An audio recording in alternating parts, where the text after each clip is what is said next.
Greetings everyone and welcome to another week of BlastCast. I am Jarvis and once again with me as always is my bastion of common sense, Lightning Dragon. Of course, this week is your last week to get your free cross-chassis upgrade. They're going to be changing it to $5 minimum charge for any cross-chassis upgrades that's done, even if the ships are the exact same cost. They have altered the deal. Pray they don't alter it further. So, as you can imagine, that there's been a lot of controversy on the forums about this. There's been thread after thread after thread that's kind of popped up. I don't know what to think about this yet. You have no feelings either way.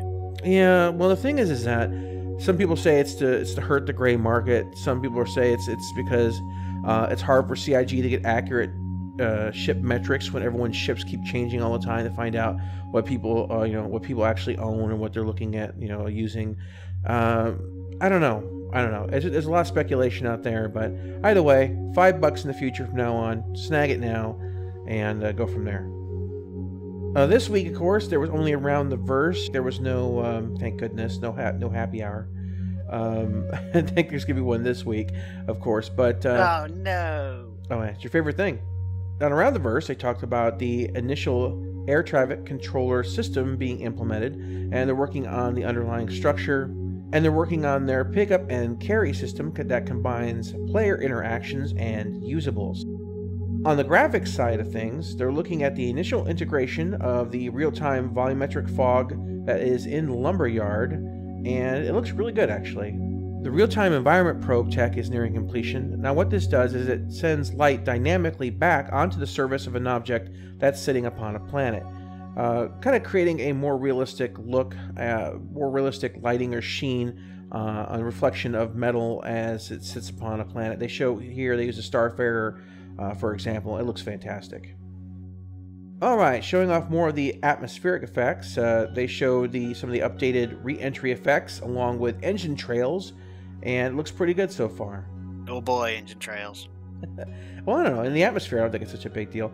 Of course, some people... atmosphere, it makes sense. Yeah, it looks space, more like contrails. I mean, I've been playing a lot of KSP, and like, there's a certain level of like exhaust fume you're gonna have before basically it is all like burned up because, well, it's using chemical engine, so it's oxidizer and some type of repellent. So yeah. Once it burns up all the oxidizer, there's nothing left. But I don't think we have chemical engines in Star Citizen, so having engine trails seems really bizarre. I think the reason that they were doing that was for sense of direction and sense of motion. They wanted to go ahead and kind of give those two things, which are somewhat lacking to a degree. Well, they need a lot more than engine trails, and that's the case. Yeah, well, I think, yeah, we're talking about like G-forces. A lot of times when I'm getting close to a blackout, when you're like in deep space, one of the big problems is when you're trying to counter something is that with no visual reference to your motion, not as clear as it could be. Sometimes you end up doing the wrong thing. And first-person stuff where I have been shot in the ass 7 times. Oh, I'm dead. What killed me? Oh, instant replay button. Someone was shooting me in the asshole this whole time, and I didn't see them because I had no visual feedback. Blah blah blah. Well, that's actually coming. That's actually coming. Yeah, but I mean that's just an example of that they don't have things right now, and they need to work on that. I mean, I know it's coming, but it's coming. But this is just an initial step. I'm sure they'll either make it more visual or less visual as they feel they need to, and also based on player feedback. So initial passes are always messy, aka golf swings. no one will ever forget that.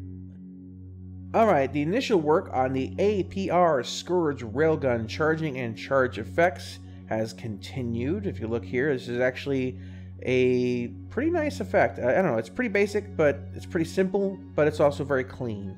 And I'm going to shoot lightning right in the face with this gun. What? Why? What'd I do? You did everything. In the concept art department, the Origin 600i concept is now in its final stages. That means that after we get done with our next concept ship sale, there should be one immediately afterwards. Yay! More sales. Where is my Redeemer? Well, not to mention the fixing the Retaliator, because we can't go without a single episode without me saying that, apparently. On the personal weapon side of things, looks like they've completed the Preacher Distortion Scatter Gun and the Apocalypse Arms Scatter Shot. and they're working on the Klaus and Werner LMG. Frankly, I'm actually looking forward to seeing some more of these handheld weapons because there is kind of a drought. We've got like, what, 4 different types right now? Oh, 5. Let's see, you got your sniper, your shotgun, your energy rifle, your standard rifle, and 2 pistols. It's like an SMG or something. I think that's the standard rifle you're talking about, but to me it's an SMG. Yeah. So, a little extra flavor there. That's a good thing. And here's where things get really fun. They showed us a bit more of the Reclaimer this week. It has made a lot of progress. Of course, they start off by showing us that sexy claw. Nothing can stop the claw. Oh no, nothing at all. And I tell you what, you look at the size of this thing. This is actually, I think this ship is actually bigger than I expected. It is just, you get to see the interior of the ship, and when they showed the not just the rooms and everything, but when they showed that grinder on the ship, to me, only thing I thought about that when I first saw that is that I know this is cruel, but I want to know what happens if a person goes into it. So I am asking Lightning to jump into the grinder when we get this thing up and running. I want to capture footage of that. I want to see if it just doesn't kill him flat out, or if it gets pulled down through the. Considering it's an alpha game, I imagine what's gonna happen is I'll just be staying on the active grinder, going, I'm stuck in here now. Yeah, it'll probably actually just cause my ship to explode because I won't know what to do with you. It's just like, okay, well, it'll shoot your character all the thing, and all the parts will start flying off my ship, and I'll be standing there screaming, no. No, I don't know. It's impossible. No, I don't know. I see something like that. I think, there's where Jimmy Hoffa went. Also looking at the interior of the Reclaimer, I have to say that I think it's some of the best interior work that I've seen. I really like the way the Starfarer came out on the inside, but I think this is even a step up past that, and it's on par, in my opinion, with a lot of what Drake has become on the large ships. It's very interesting to see. Well, what's a term that they used when it came to the Star Wars? The lived-in future. Yeah, I think that's what it was. Yeah, and because before Star Wars came out, most of your sci-fi, all the ships were shiny, everything was clean, there was no dirt on anything, and then George Lucas wanted to have everything look like it was worn out and beaten down and had been around for a while, and I think that kind of look really brings some depth to it. Makes you think that there's a history here on a ship. It's the same reason why Dark Souls. Normally I don't like dark kind of games like that, but the world is so WoW Barons. Yeah, it's just, like Dark Souls. It's so you look at this gigantic castle, and I can't help thinking, what did this place look like when it was new? So it's that kind of thing. It imposes a history, and so with graphics or with the way you treat the environment or the effects, you can create a mystery or a hidden story to something. And so, yeah, it's beautiful. I love it. The Razor is nearing completion. They were actually worked on the damage passes and got it all set up to break apart in various and sundry evil ways. Of course, I changed my M50 over from one of these because, I don't know, I kind of like the design more, and having played a lot of racing games, it really did remind me of an F1 racer, and I said, that's what it is. It's a space version of F1. Yeah, exactly. And I look forward to giving her a whirl out there and destroying it through bad piloting. Yeah, it'll probably just blow up as soon as you jump into it on the launch pad, knowing you. That's true. The Hull C exterior is largely complete. Maneuvering thrusters are being incorporated and polish work's being done to match the interior and the exterior. And the same kind of thing goes with this. You look at the interior that they show here on the Hull C, and I know that they haven't done the models on the Freelancer Dur, the Freelancer Max, the Freelancer Miss, but with aren't they still redoing that? Well, they redid the basic Freelancer, but the thing is that when I look at the changes they're doing with the hull, it wouldn't surprise me if some of these new some of these effects end up coming back, and they end up adding them back into the original Freelancer and adding them into the Dur and the Miss as well, and the Max. It seems to me that it's very interesting, as they come across these larger ships where they start building these themes, Like, for example, when they made the Caterpillar and they did all that work on it, and they said, we need to go back and apply these techniques to the Cutlass. So it seems that they're learning the most on ship design from their large ships when it comes to their interior polish, because they have all these complex environments and different types of rooms, and they make them all look cohesive, blend, look very nice, well done. And they look at the old ship they have, the smaller version with the interior, like, yeah, we need to do that over. I think all the experience they have is it's really showing. I mean, you look at some of the original ships, like the original Hornet, right? That's the prime example. You look at the original Hornet, and it's not an ugly ship. No. But it's like, yeah, it's okay. And then you look at the Hornet Mark II and the Hornet Mark III, and then I guess there's the special edition Hornet now, the M or something. And you have all these different variations of it, and it's like, you can see the progression they've made.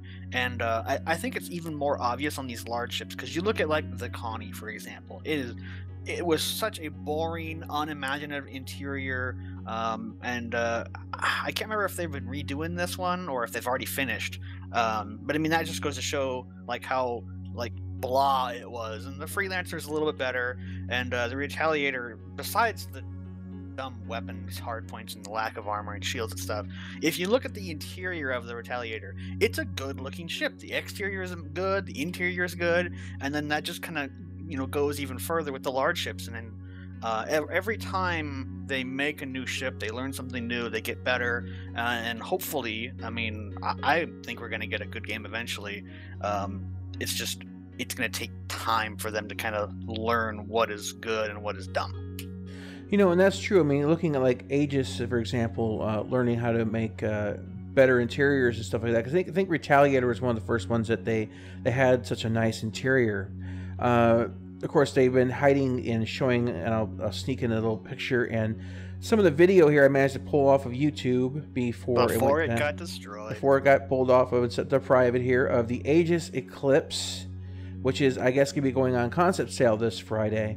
And it looks like... I think it's going to be a stealth bomber. Yeah, it does look like a stealth bomber, And based on the BU-2 or something. Yeah, as I said, I didn't even notice it until you pointed it out, that there was a man walking here on this video, and you look at the size of it, you're like, yeah, that's Retaliator size. I thought originally it was going to be a fighter. I think it's massively bigger than Retaliator. I mean, I think it's Retaliator, like, pointed sideways large, and that's... Oof. Yeah, it's a stealth bomber. I mean, to me, I look at that, and I'm like, that's well, I mean, we don't know it's a bomber, but it looks like a modern day stealth bomber. It looks like a flying wing. The wings that come up on the when it's landed, I bet you that they flatten out when it flies. I mean, I could be wrong, but it looks strange that they'd have little wings upturned at the end. That makes absolutely no sense. Well, it does if it's carrier based. If you want to store them side by side. The thing is so huge it wouldn't fit on any carrier. Well, on a Bengal. I don't even think it'd fit in a Bengal. I don't know. We'll have to see. But it wasn't uncommon for ships with really long or large profiles like that to fold up in some respects to kind of make their profile smaller for storage. But we'll see. We'll see what happens with it. But it really does look like a modern day stealth bomber, and there's a lot of hype on it. And of course, I don't know if there was a cost listed. I haven't seen anything on the forums yet, but knowing my luck, they'll probably go ahead and give us a price like 5 minutes after I get this video rendered. So, if it's already out by the time you're watching this, I'll take a guess here, because it looks like it's what? $275. Yeah, you wish. Wow. I'm thinking this thing is going to be between $300 and $400, judging by the size of it. If that is a dude standing in the picture. You might be right. You probably are right. I'm hopeful. And then they can eat my giant dick if they want that much for it. Okay. And that's it for the BlastCast, everybody. No, it's not. Okay.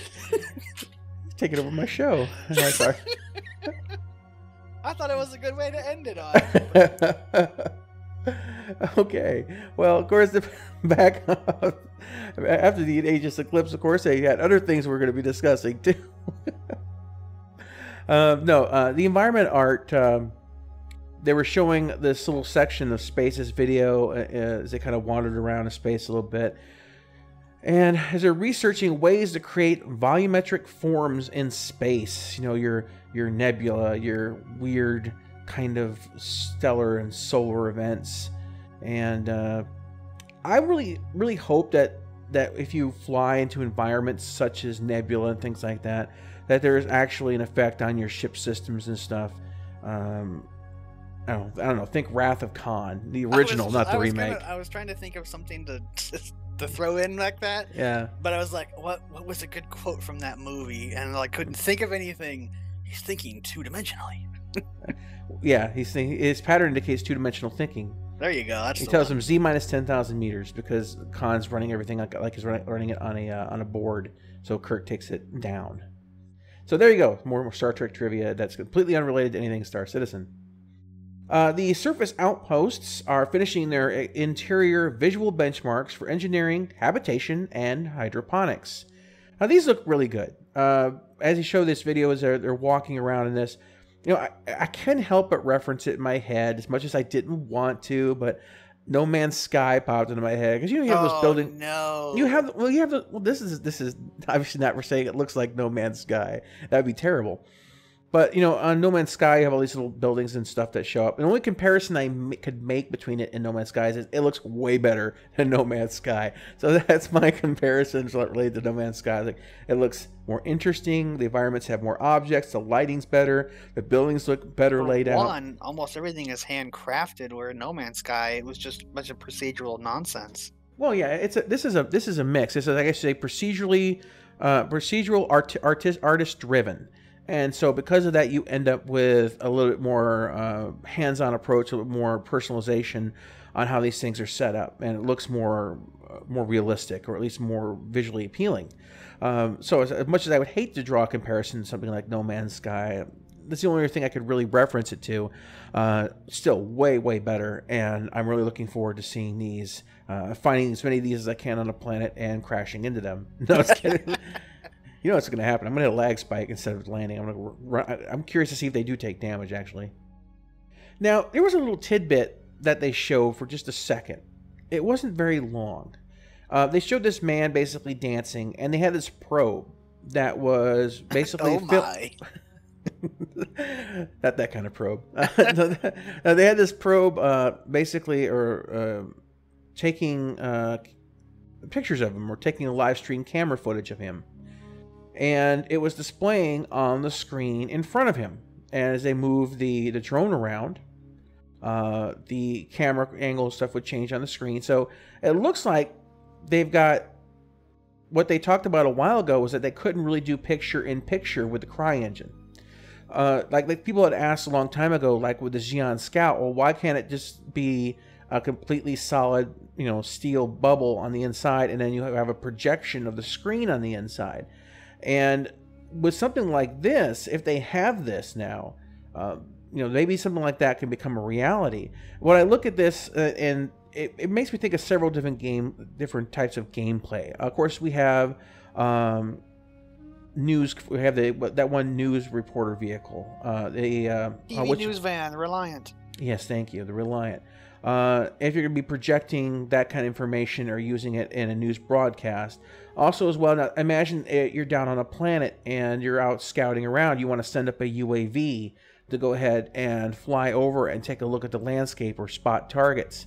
If this is doable, if you could broadcast that UAV is looking at onto a handheld device your character's holding, you know, I mean, wow. I would love to see something like that. I think this is going to add so much to the game if used right.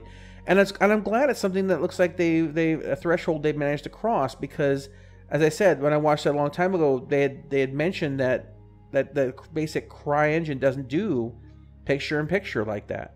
So it looks like that bridge has been crossed. Of course, the bulk of the Around the Verse this week was about the player interaction system. It's kind of long, you know, but basically... I think it was longer than it needed to be, but about twice as long or 3 times longer than it needed to be. After about 5 or 10 minutes of the thing, it's like, is there anything else in the show? Nope, it's just another 20 minutes of this. I couldn't watch the whole thing. Well, the basic concept is that they use raycast and collision geometry to locate where your cursor is pointing and what it's interacting with. And of course, the cursor and what it's interacting with changes based upon that location. It does this. It changes it. So, like for example, if you're on a screen, if you're looking at an MFD and you're going to be moving an object in the screen, and as you move your cursor away from the screen onto, say, the buttons beside the screen, it'll know that the context has changed from the screen to the buttons next to the screen, and that's to help give clarity and feedback to the player's interaction. Now, anything that's going to be using this system is going to be tied directly to the 2.0 component system, and all these are set up to basically have help you have these interactions with not only the main entity, but the subregions or the smaller components within an entity. For example, you could go ahead and take a clip out of a gun, or maybe take a silencer off, or put a scope on, or whatever. So all these things, basically, you have the main rigid body, or the main core, and there you have the components that you can take in and out. It's kind of like the Helion that I have. You know, you can open up a drawer, and inside the drawer is a bunch of systems you could take out. Like I would take this circuit out and replace this circuit and things like that. So yeah, it's very nice. They had, of course, better. Yeah, hopefully way better. Yeah, well, Helion's is kind of basic, but I still like the way it works. All these things, it kind of changes based upon the proximity of the player to the object, depending upon what level of interaction you're going to have on it. And they want to make so as basically they wanted to make it so that your interactions are more clearly defined, because as you know, if you've been playing the game a while, originally it's weird. The interaction system has had some step forwards and some step back. You know, originally, like, it was just all use, and then there wasn't anything to it. And then it was used, but then there was animations. Press F for the removal of the use button. Well, yeah, there was but like, remember later on they had animations. You would hit use, and your character would actually press the button. That was the early stuff. They had and then it went away. They're like, nope, we don't need animations anymore. Yeah, and then that went away, and so now then we went back to a use again, and then we went to now having them state what the action is, which is helpful. But now having this new system where, you know, like for example, I had a problem getting into the cutlass to the cockpit from the back, because no matter what button I was trying to hit open that back door, I wanted to drop the turret, and no matter where I would look, and it was very frustrating, and I had to kind of jinx myself into the cockpit by, you know, clipping to the window in the front. So you've had to do that a few times, and hopefully this kind of system will make it so they can have very small fields of interactivity, and so you can know you're pressing exactly the right thing. You know what that button does, you highlight that button, and you do that button. They also showed in this as well, and they showed the like a passcode keypad, and hopefully, if this is implemented, basically now we can finally lock out our ships, so people just won't jump into them and fly off with them anymore. And they could cut off that, I think it's like an 8-minute timer right now in the persistent universe after you summon a ship where people can't get into it officially. But there are some ships, I think the Herald is one of them. I had summoned up a Herald the other day, and I was just trying to get some footage of it on the landing pad, and someone had jumped off the pad, and they went to EVA, and they flew over the cockpit, jumped in, they entered the ship through the cockpit glass, and then it flew off with it. That's another thing they need to fix too. They need to make sure you can't enter things enter turrets through the outside and things like that. Yeah, that's kind of bad. Yeah, it's gonna be a very easy way to board enemy ships. Like, you can't get in. Yes, I can. No. Armor is 100%. You can't get in. Watch as I enter through this turret. Exactly. So yeah, this should hopefully. Or shooting people through the glass. Oh yeah. I've done that once or twice. Yeah, in fact, I was playing with my brother this weekend, and with the exception of the Cutlass, everything he flew in that had a turret, he basically, it was a freelancer, and we also did the Gladiator as well. And both times we were in those ships, he got shot and killed by the NPCs that were shooting at us while he was sitting in a turret in a ship with his shields up. So that's something that's, you know, obviously going to be fixed too. But the Cutlass didn't seem to have that issue. We got shot at a lot with a Cutlass, and he never once went down on that. So I don't know if it's a ship issue or if it's a network issue. Probably both. Yeah, maybe. I don't know. Definitely something to look into. But anyway,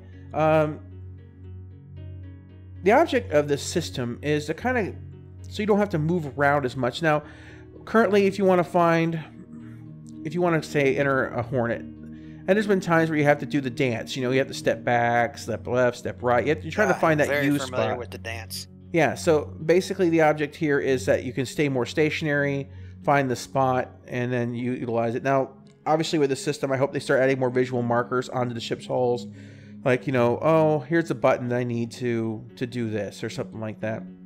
Because as much as I like the new system where it gives you more options, like they showed the Gladius where he's either opening the glass or lowering the ladder or whatnot, I would still like to have buttons on the hull. Okay, this is the ladder, and where's the button that's right next to the ladder? Where the ladder comes out, you press the button, the ladder comes out, or whatever. Because to me, having those visual cues or visual locations where you can actually press makes more sense, and it sure as hell is a lot easier to try to do than do the dance. And Lightning, as you know, loves the dance. I am very versed in the dance. So this system should allow them to go ahead and project this system even onto curved surfaces, and it looks pretty versatile. But yeah, it's a pretty long section of the show if you're really into that. I've been rolling some footage here in the background. I try to do it kind of in a chronological order of development as things have moved along from the earliest to the most recent phases.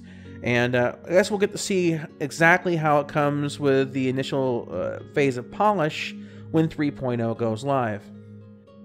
Anyway, guys, I think that's about it for everything this week on BlastCast. Don't forget, once again, this is your last time to possibly get your CCUs without getting charged. Don't forget about that Eclipse sale this Friday. I would guess it's this Friday. that they've been hinting enough anyway. Leave comments and suggestions down below. Go tell Lightning where he can stick it. And anyway, guys, we will catch you next time. Thanks for listening. Get the hell out of here. Stick it.